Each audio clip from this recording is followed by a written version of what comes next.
guys, it's Laurie of Laurie Sewing, and in a minute I'm going to have the video of me making a truly awesome market bag. I like this one, I think, the most of all of the market bags I've made because it meets a size criteria for me. It's very big, but the handles aren't exponentially large. The interior of it has kind of a surprise element that is removable. It doesn't have any way of staying in there unless I put it in there. But I made the bag specifically the size I made it to accommodate this little surprise. All right, so the next thing I would love to do is look at these fabrics. This one, I had completely forgotten that I ordered this, and it is, I think it's going to be so cute.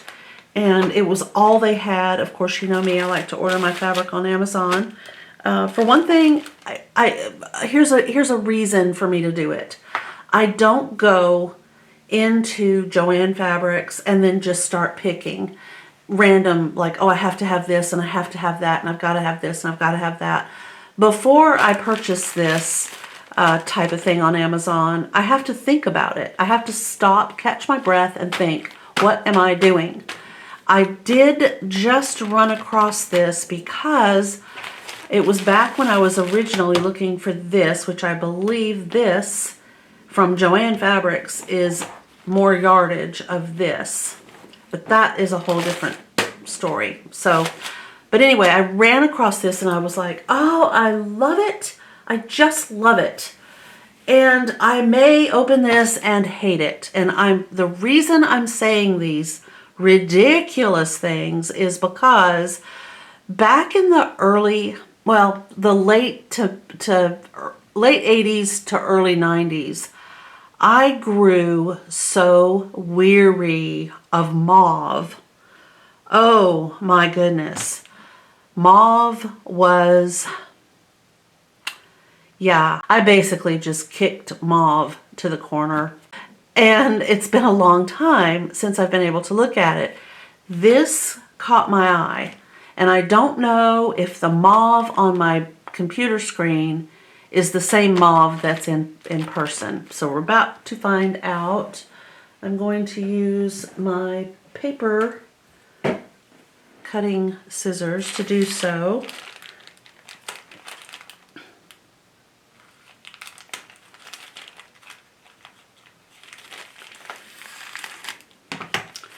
Okay, I'm not looking until you see it too. Oh, it's not mauve. Oh, it's even better. Oh, that is so funny, you guys. On the computer screen. Oh, it's adorable. This fabric was kind of a light gray. I don't know what it's going to show up as. But this and these all of this was mauve on the computer, and it's red, and I adore it. I think I'll end up using this in the kitchen. I have a little round table in there, and I like to keep a table runner on it for to protect the tabletop. The tabletop on my Havana table is slate and wood, and it's round. And then it's got like a wedge of slate and then wood and a wedge of slate, red, you know what I'm talking about. So this was sold to me on Amazon through Heirloom Trunk Quilt Company on Amazon Marketplace. It was, I bought 1 yard and it was $11.99. And I paid $5.99 for shipping and $1.89 for tax. So my grand total was $19.87. Now the truth of the matter is, I probably would have, if I had seen it in Joann Fabrics in this colorway, I definitely would have bought some. I probably would have bought more than a yard.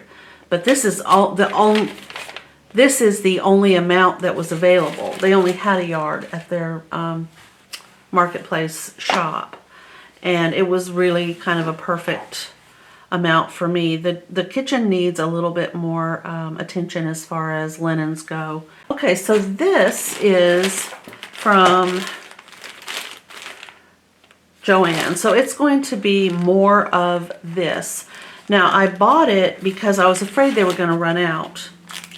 And this is the bodice attached to the skirt of the dress pattern that I am making for myself as part 3 of the jumper challenge. And I have run into one problem after another, and not just with this one, but all throughout the whole process I had some issues. And that's the whole point of a challenge, is to either, you know, take the challenge and do something with it, or just breeze through it, which I would never, I don't think in my whole life ever breeze through any kind of a challenge. But the point I'm making here, or the point I'm trying to make here, is that the skirt portion, right, which will be down to the ground of this dress, which I will just go ahead and outline with my, this is called Friction Clicker. I don't know if it's going to allow you to see that, but it's a heat erase pen. So if I ever decide I don't want this on here, all I have to do is hit it with heat. But there's a seam that's right here at an angle, and this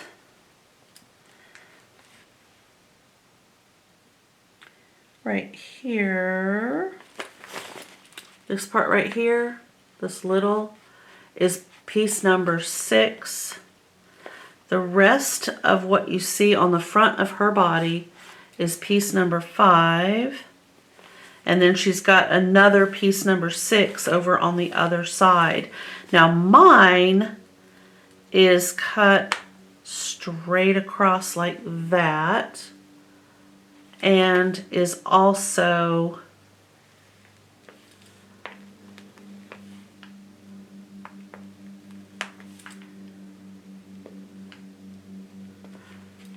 long like that. I am not using this top or these sleeves. I purchased a new pattern on a shop on Etsy. The information is in the last video that I did, which I will post a link to in the description box below this video. You might be able to find it on eBay, but it has a collar.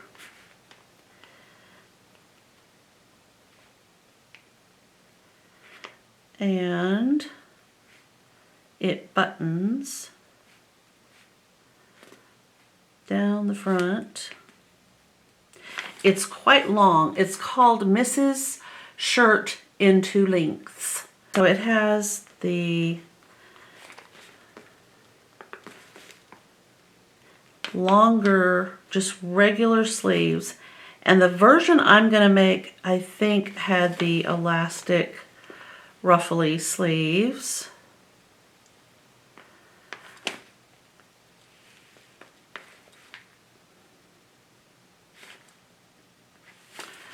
So the shirt should, oh, let's see, the collar is a basic stand-up collar. It doesn't have a, it's not a pointed collar. It's like a little rounded, you know, just a little stand-up collar. So that is pretty much what I'm hoping it's going to end up basically looking like, a dress with long sleeves and just a button up part here. And then I'll just step into it and button this up, which does make this a jumper. The sleeves, like I said, will have elastic, I think, at the cuff. I'm pretty sure. There were several sleeve options. There were short sleeves, there were long ruffled sleeves, there was a long sleeve with a cuff. The other thing I'm thinking about doing is, there's 2 other things. One is I would like to potentially add a few pin tucks on either side of the front like that. And here's the main thing. I'm seriously thinking about making the top portion of the dress out of a solid teal and just using this to highlight like the collar and maybe the ruffle here, and then I might have enough left over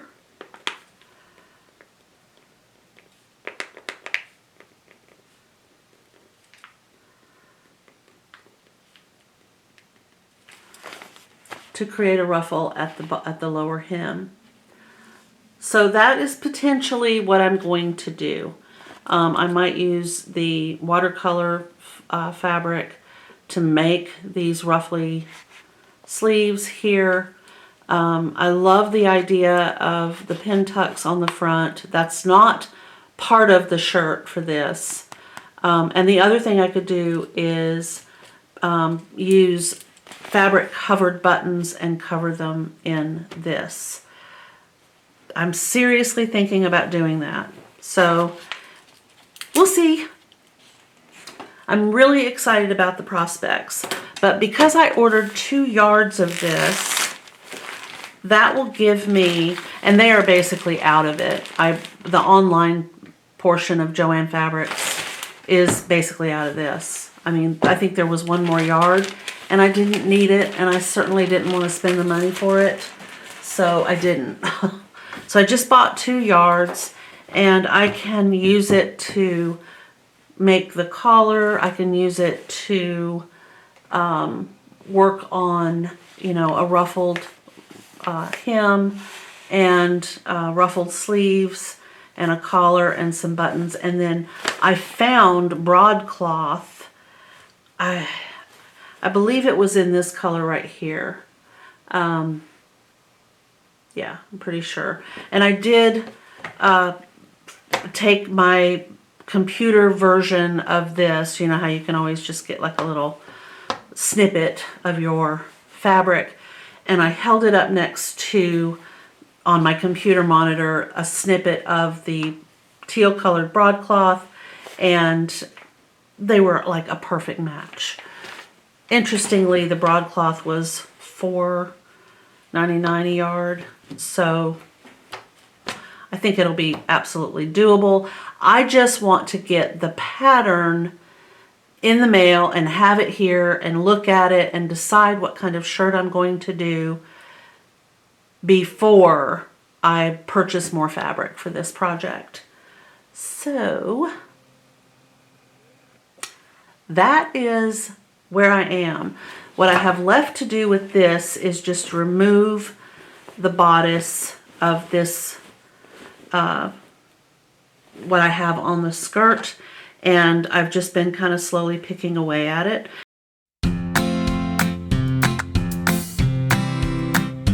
I had to have something to sew today. I really did. And I thought, well, I'll bring all my friends with me, and what I'm going to do is I'm going to try to remove this plastic. I don't know if it's a sticker. I can't really tell. It's like got this seam, and then under that there's, oh, maybe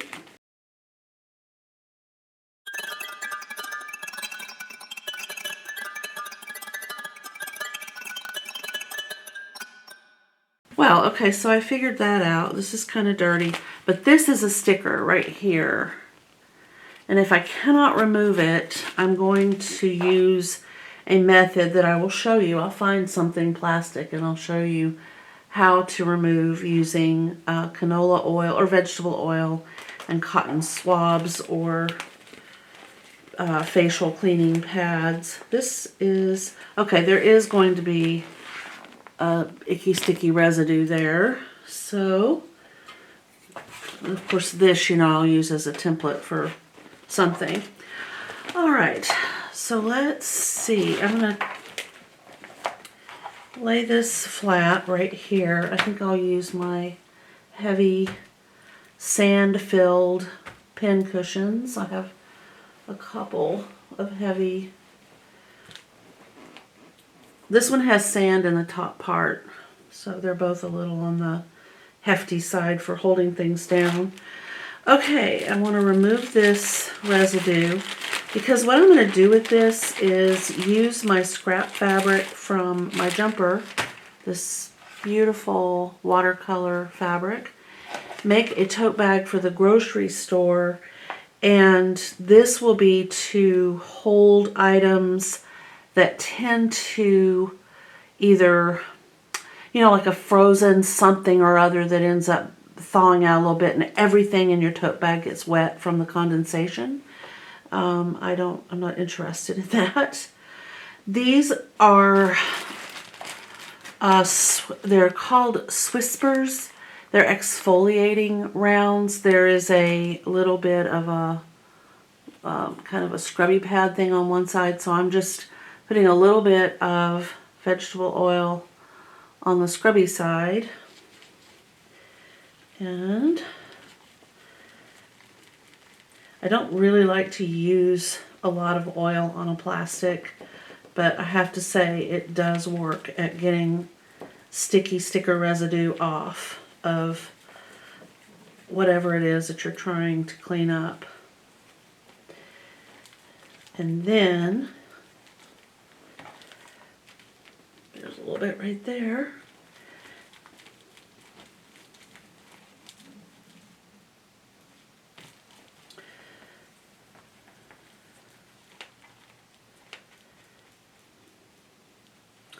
Okay, and to be honest, I'm going to use some actual cleaning products on this because if I'm going to use it for groceries, I need it to be clean. I don't want to, I don't know what's on this. Maybe nothing. I have no idea. Did that come? There's still, oh, okay, yeah. It's lint. They are linty. Okay, I believe we've cleaned it off. So I'm going to go put this back in the kitchen and put these back. And then when I come back, I will wipe this off with probably some simple green. No affiliation, no non-sponsored, just what I have at home. It's what I like to use. All right, I just ended up using some ammonia type cleaner. I couldn't find the simple green, so this is just what we use to clean windows and clear plastic things, I guess. We'll see how it works. I just added some hot water to it. Let's see if that doesn't cut through that oil-based product. She oil-based. See if it doesn't cut through the oil. Feels like it is.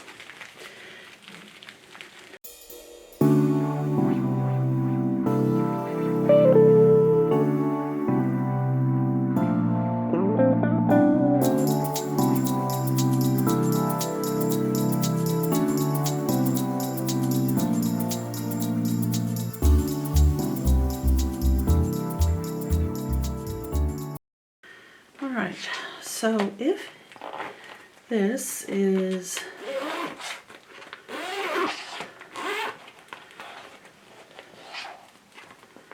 the reason I like this one is this heavy duty wireframe that's inside this. I don't know if you can see it right here, right here.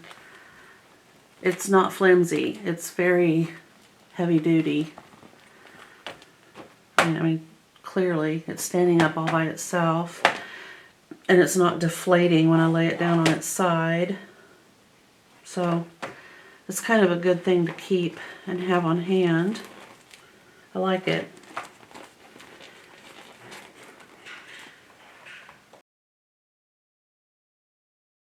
let's see. I need to kind of reset my camera. And alrighty. So my plan is to take the scraps of fabric that I have, and I think what I'll do is create some basic right angle cuts, whether they're square or rectangle, just so I have something pretty consistent to work with. I wouldn't want to use something like this at this angle because this is stretchy. This is a bias cut right here, and it will stretch and warp out of shape, and I don't want that. The vast majority of these pieces of fabric will be that type of cut because almost the entire dress is cut on the bias. So there are a number of very strange angles and such. Here's a straight one. So I'm going to sort this out and kind of get myself a good amount of fabric that I can use. I just love this fabric. I will tell you while I'm working on this, I ordered 2 more yards of fabric from the Joann website, hoping that I will be able to come up with a top, you know, a bodice with sleeves top that I can attach to the skirt, because I do like the skirt. It cannot be that that's an impossible thing for me to do. So I might be thinking about this for a while. I might be drafting, designing, and planning for a while. So the jumper challenge is, I'm going to have to say at this point, kind of on pause. Not, you know, not just dead in the water, but just on pause because I want to do it right. I don't want this one to be, you know, that hill that I can't climb. I'm going to take my fabric that I have here and kind of square it up a little bit and get it into a form that I can use for making a bigger piece of fabric, as you know I do, and then I will create a tote. I don't know if I might have some extra fabric that I can use as a lining fabric. We shall see. Alrighty, so once I get that done, I'll be right back. Alright, I have cut almost as much out of this as I think I can cut. There might be a few more properly aligned. Oh, I don't know. Maybe. I might save this for something else. Okay, but I also wanted to remind you guys that since I won't be using the bodice of this particular dress, I can remove it, and then there's 2 big pieces there that I can cull from if I need to. But here's what I have so far. And I think once I get these stitched together, I should have enough fabric to cut a good sized tote bag from.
I'm going to use a bobbin that I had already wound up. It's just blue thread that kind of matches the fabric.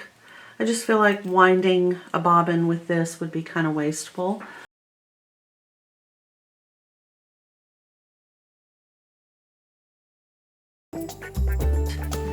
So here I go, I'm on my way.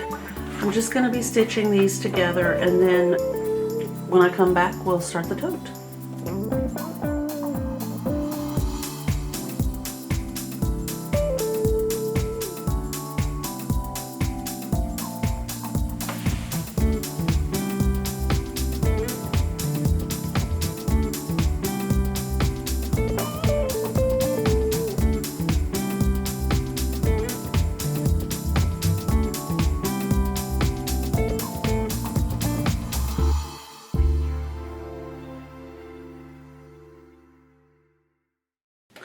Alright, so here's a piece that I'm going to discuss.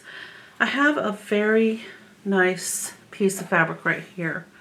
If I were to attach it to this as it is at this particular moment, I might be tempted to cut this whole big piece right here off.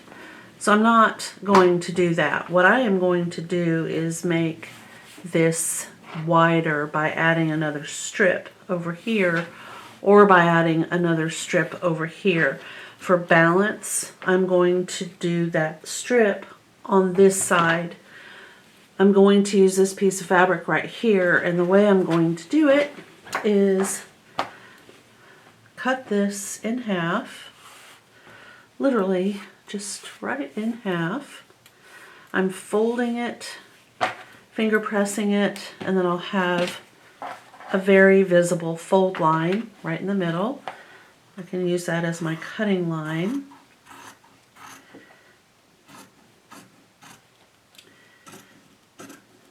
Just like so. And then right sides together. I will stitch this on the shorter end.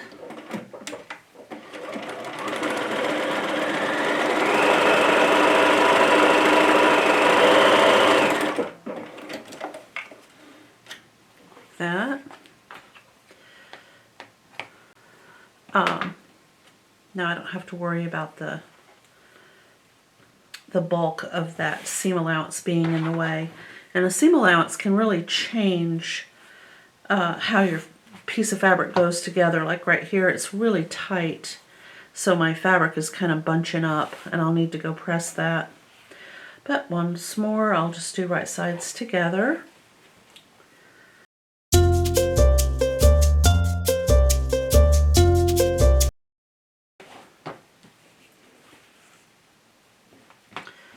Much, much better. So now I can just add this and keep building and building and building and building until I've used up all these. And that's kind of how I am doing it. And I honestly, there's a seam here. There is not one over here. There's a seam here. These three pieces were seamed, and then this one and this one were seamed. So I'm not really paying too much attention to a pattern, and obviously, as I stated earlier, I'm not worrying about the direction. I have some of the fabric facing this way. I can see some going this way. Most of it, in fact, is facing up. So if I wanted to change it up, I could actually, on purpose, have this piece facing down, which I might do, just to kind of keep it more random. Okay, I'll see you back here in a little bit.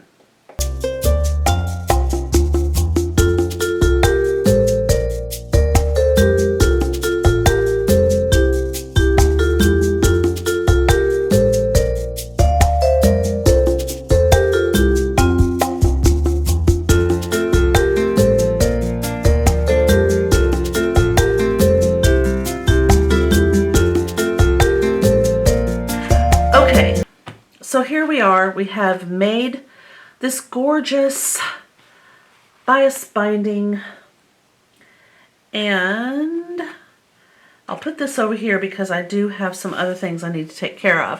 One of which is I need to square this up. Now I have turned it so that it is right sides together.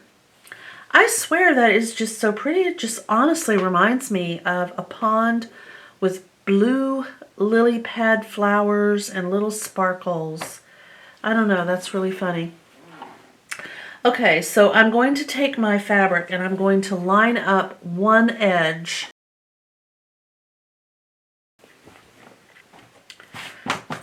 And then I'm going to fold it over on itself. So what I've got now is a fold here and here.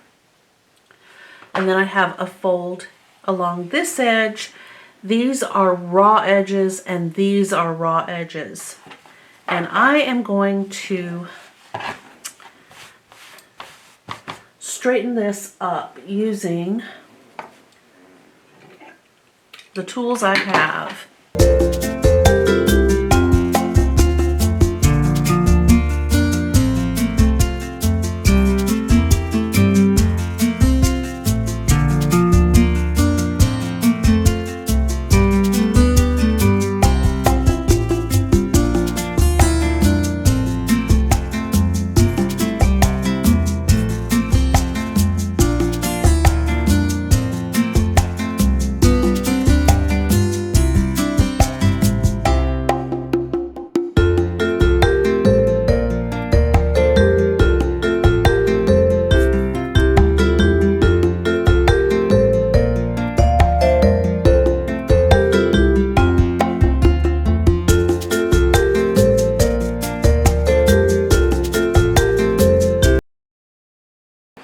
And flip it and check it. Looks like everything is about as straight as I could possibly hope to get it.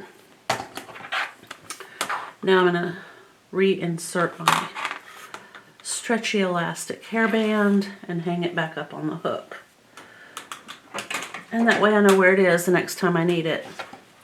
It used to just get lost on this completely ridiculously messy table, and I don't like that. Okay, so the next step, I've got kind of a wide gap right here. I don't know if you can see. I'm not going to worry about it.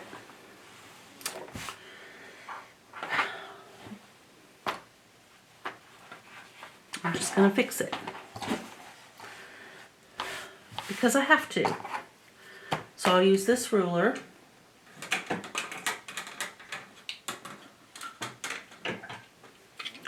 So what will happen now is, because I'm trimming this off, this side will be slightly smaller than this side. I'll have to kind of check and make sure that everything looks like it's supposed to look. Okay, that's not too bad. But again, I'm not going to get too fussy. All right, so this is 4 layers of fabric, so I'm going to count 4. 1, 2, 3, 4. Okay, good job. And it's not noticeable enough. Nope. Looks pretty good.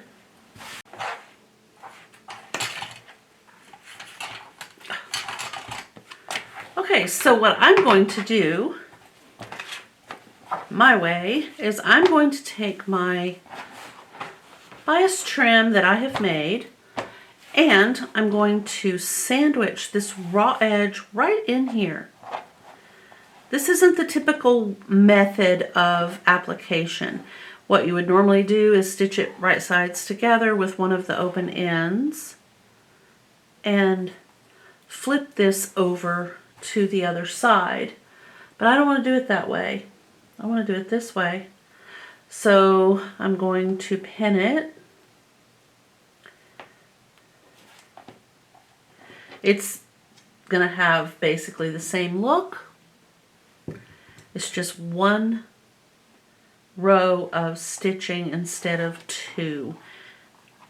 And I can see if I'm catching all of this raw edge within the folded edge of my beautiful bias. Okay.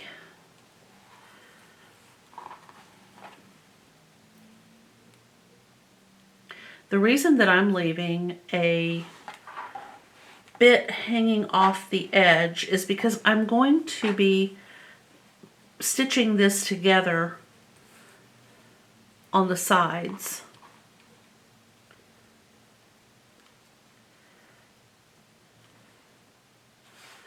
Okay, so I'm going to pin this right here.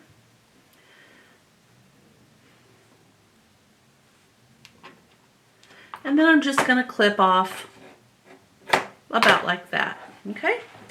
And I'm going to go ahead and stitch right across the bottom edge of my bias binding all the way across.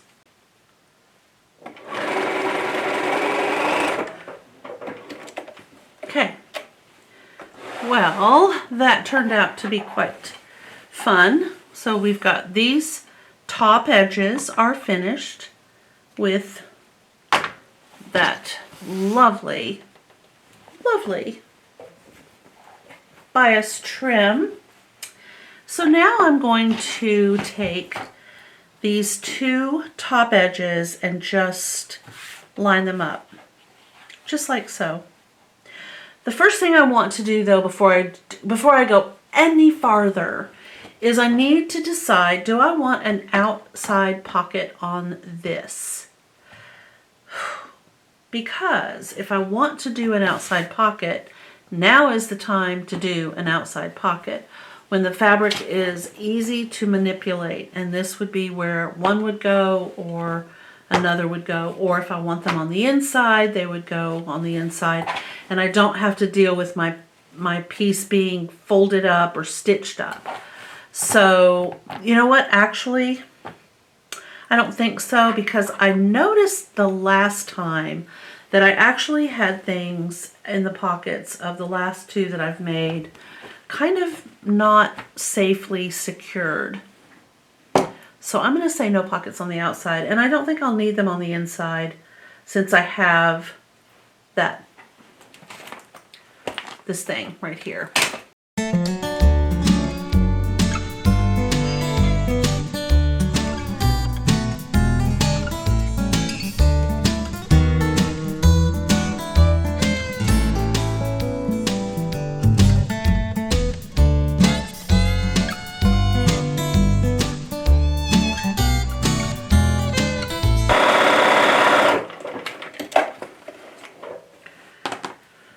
Alrighty, so I'm going to cut these off. Boink.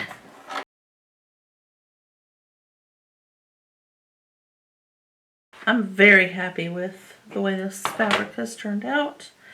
Now we'll turn this right side out just to see how it looks, because I can't stand it and I want to. So, wow, I really like it. I do. The fabric is just gorgeous. All right, so the next step that I'm going to do is trim these seam allowances down. And I think I'm going to go ahead and just do the fold across boxed bottom on this tote. I want the bottom edge to be made to fit this. This is 4 inches across the bottom. So I know that I need to have, if I want 6 inches, then I need to have 3 inches on each side of this seam and this bottom fold. So I'm going to bring that to a point just like this. Open this out, make sure it's not folded. The bottom isn't folded under on itself. Okay. And you can use a Sharpie because it's on the inside. You can either use a Sharpie, a regular pen, or you can use a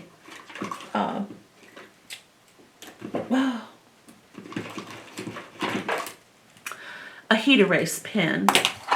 We need a ruler, and I'm going to line this up on this point right here, and I'm going to count 1, 2, 3. And I'm going to go across on 3, like so.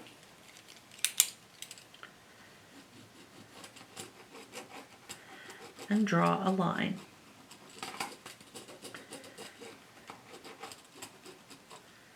Then I'm not going to move my ruler, but I'm going to take a pin and I'm going to pin at least one side and pin the other side. That holds the fabric in place. Okay, now I'm going to stitch right across that lower edge where my line is that I drew. I want this to stay in place. I don't want these stitches to come out. So I'm going to stitch 1, 2, 3, 4, 5. I'm going to go backwards. 1, 2, 3, 4, 5. And then I'll come forward.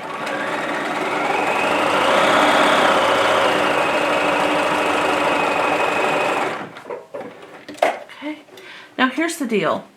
A lot of times people will cut, and myself included, people will cut this little triangle of fabric out.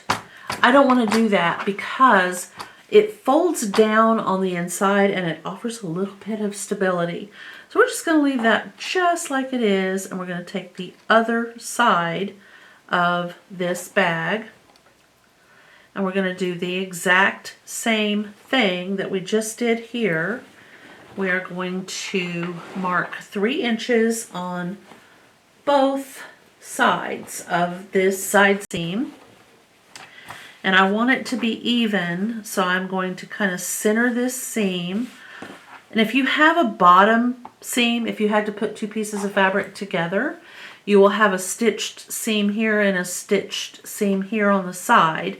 This is my side seam, and this is the fold where the bottom of the bag is. So if you've got a seam there, that makes it really easy because you can feel these 2 seams sitting on top of each other and line them up perfectly. Now I am going to mark 3 inches, 1, 2, 3, right here.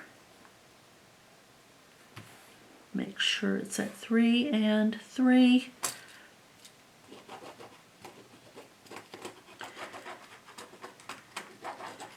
Okay, I'm smashing down with my hand to hold this in place and put a pin out of my sewing range. Put another pin out of my sewing range. Okay, and stitch across that black line that I just drew.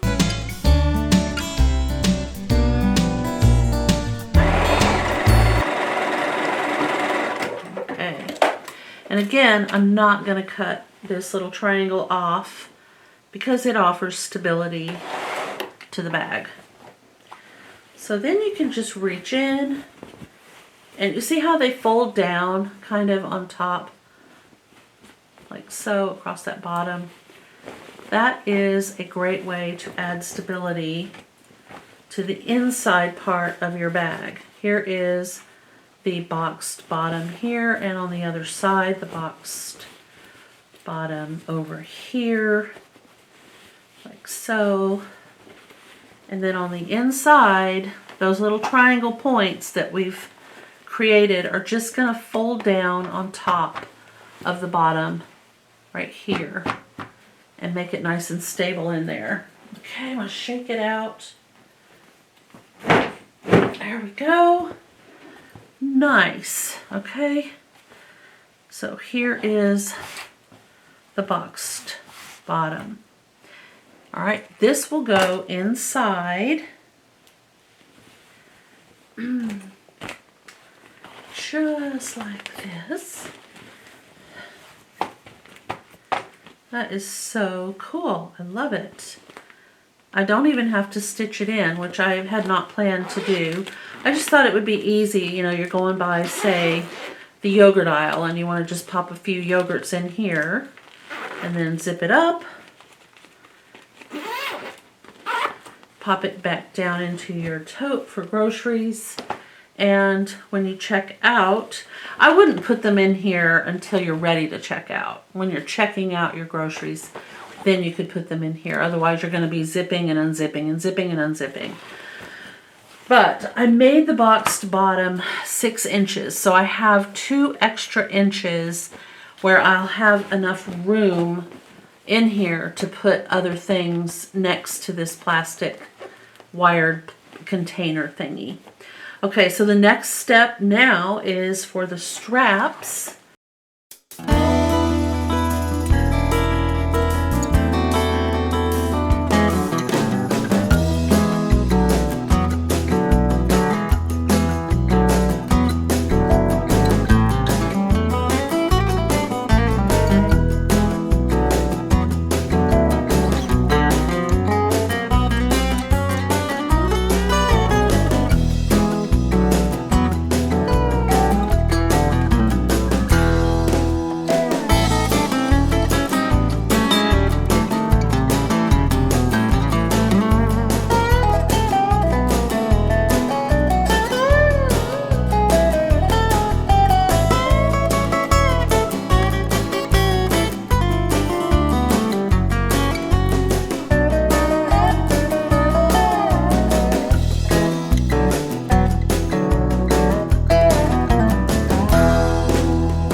So I decided these are 36 inches long.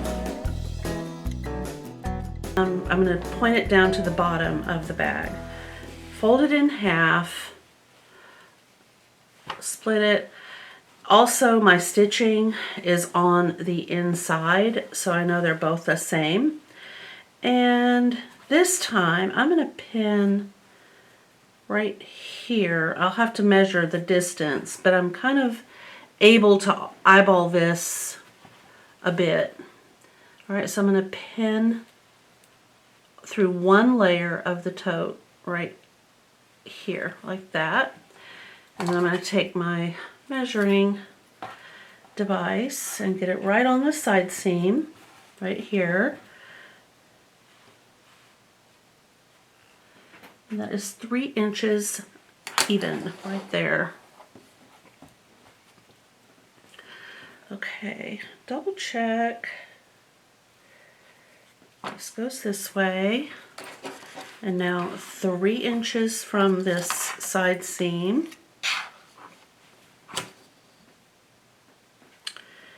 Okay. Kind of fiddle with it a little bit and measure it. Okay. Yep.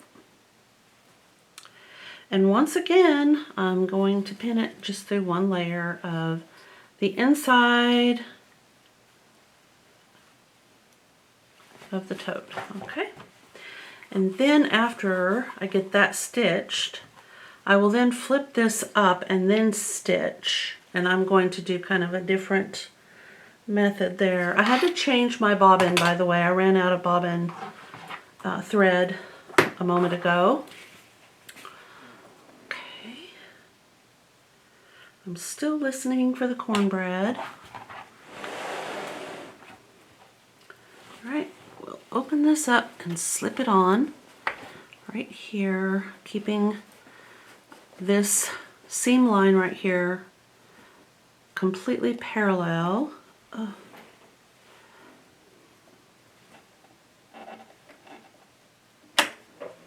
Straight stitch. And then I'm going to back up, so I'm going to set it in the backup mode and then just stitch backwards. And then remove the backup mode and stitch forward. Okay, and I feel really good about that. I don't think that's going to come undone. So,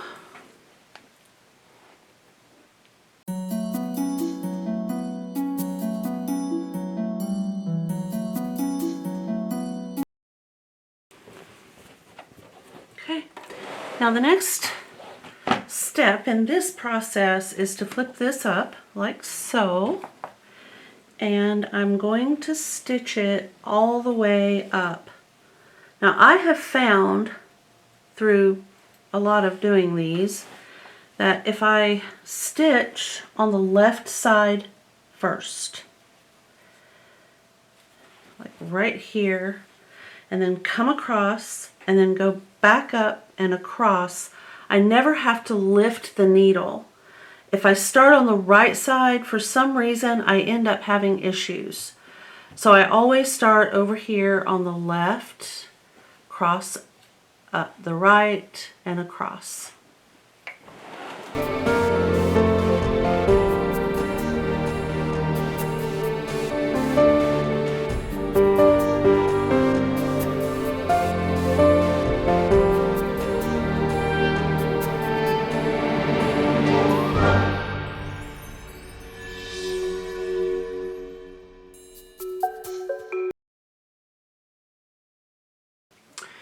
Alright, so the reason that I do it this way is that that offers a lot of stability. With this being stitched down, I know that this isn't going to come undone. And with all 4 of them done that way, the top part of the bag has a little bit better stability. Okay.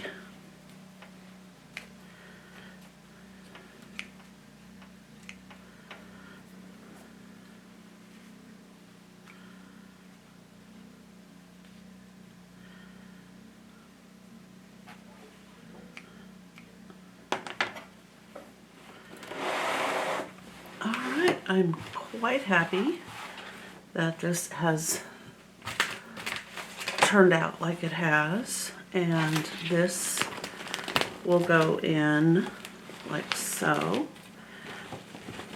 It's not a sewn in insert, it is just a little plastic zip bag to keep items that might condensate from doing so into the bag. So I'm at the store and I buy something frozen. I have this to put it in on my way home.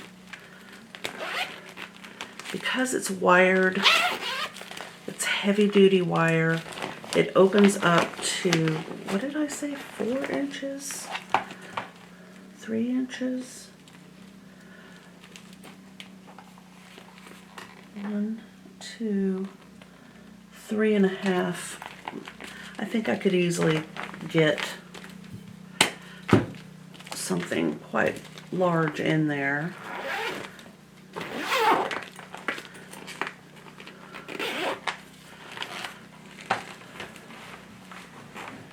Okay, so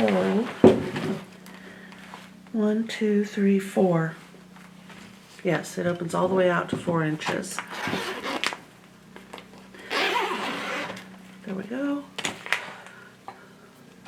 Also, I could put my things in here, my keys, my wallet, whatever. I might have my phone.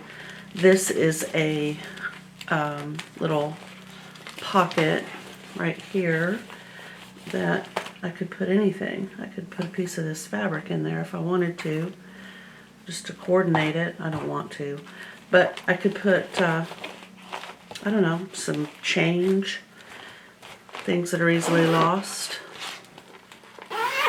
coupons maybe. I mean, does anybody really use coupons anymore?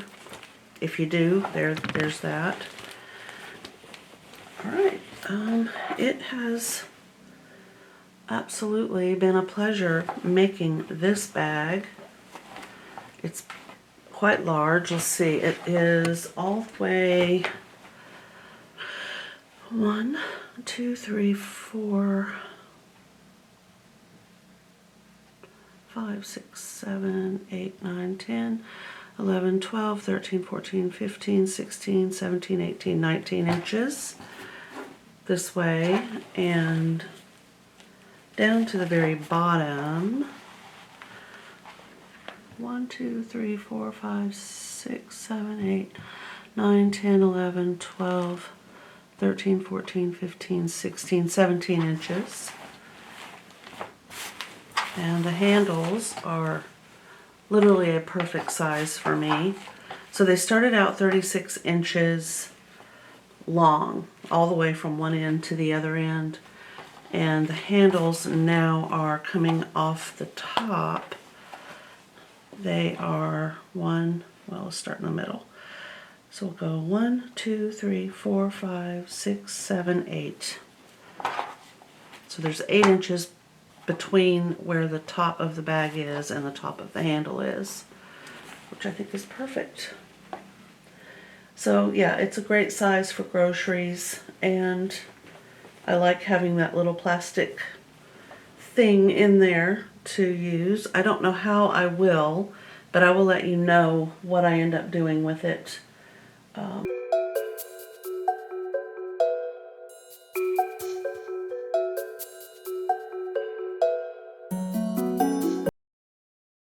Okay guys, thank you so much for watching.